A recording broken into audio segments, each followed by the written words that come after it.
Welcome, my decaying darlings, to Restless Grounds, where the tales are as twisted as a hangman's noose. I'm your host, the groundkeeper, and tonight's bedtime fright is the stolen time. Lie back, close your eyes. But don't blame me if the walls start talking. Tonight we meet a man who thought he could pocket a few extra hours, only to discover that some watches never let you leave the store. The rain drummed against the cracked windows of eternal ticks like impatient fingers on a coffin lid. Inside, the air smelled of mildew, old brass, and something sharper. Regret. Elias Crow, pawnbroker by day and thief by every other hour, pressed his face to the glass case. There it sat, the Chronos watch, gold as fool's treasure, its hands moving backward and forward at once, as if arguing with itself. The shop's lone clerk, an ancient creature with skin like yellowed parchment, had warned the last customer, "Time's generous, until it isn't." Elias had laughed under his breath. Generous. He'd make it his. He waited until the old man shuffled to the back room. A quick snap of the lockpick, a soft click, and the watch was in his coat pocket, warm as stolen blood. As he slipped out the door, three things happened so fast he almost missed them. First, the grandfather clock by the door stopped dead mid-tick. Second, the faded portrait on the wall, the one of a man clutching the same watch, seemed to tilt its head, eyes following him like a guilty secret. Third, a dry whisper slithered from the empty display case. "Keep it. Forever." Elias told himself it was the wind. Thieves hear what they want to hear. Back in his cramped flat above the pawn shop, he turned the watch over in his trembling hands. Inside the lid, tiny letters were engraved. "He who takes all the time, keeps all the time." Cute. He'd sell it tomorrow for a fortune. Tonight, though, tonight he wanted a test drive. He pulled the crown. The world froze. Raindrops hung in the air like crystal beads. The clock on his wall locked its hands at 11:47. Outside, a drunk stumbling past the window stood mid-fall, coat flapping in a breeze that no longer existed. Elias laughed, a sharp, greedy bark that echoed too loudly in the sudden silence. He stepped into the street, walked right through the floating rain, and helped himself to the cash drawer of the corner grocer. Then the jeweler 2 blocks down. Then the bank vault. Because why not? When he'd stuffed his pockets fat with other people's futures, he pushed the crown back in. Time lurched forward again. The drunk finished his fall. The rain slapped the pavement. Elias was home before the first siren even thought about waking up.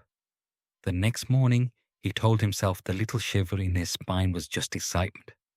But that afternoon, while resetting a customer's cheap wristwatch, he noticed something odd. The second hand on every clock in his shop had begun moving. Backward. Just a hair.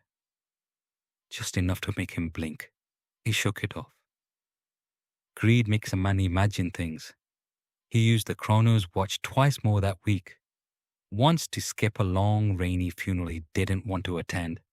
Once to empty the safe of a rival pawnbroker who'd always looked down on him. Each time the silence felt thicker, the frozen world a little more. Watchful. Once, while walking past the frozen portrait of the previous owner in his own hallway mirrors, he'd hung it as a trophy.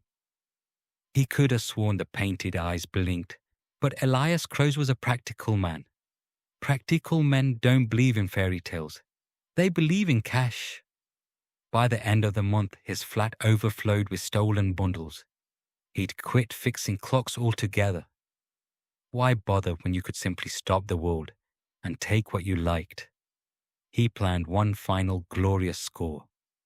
The armored truck that rolled through town every Friday carrying the payroll for every factory within 50 miles.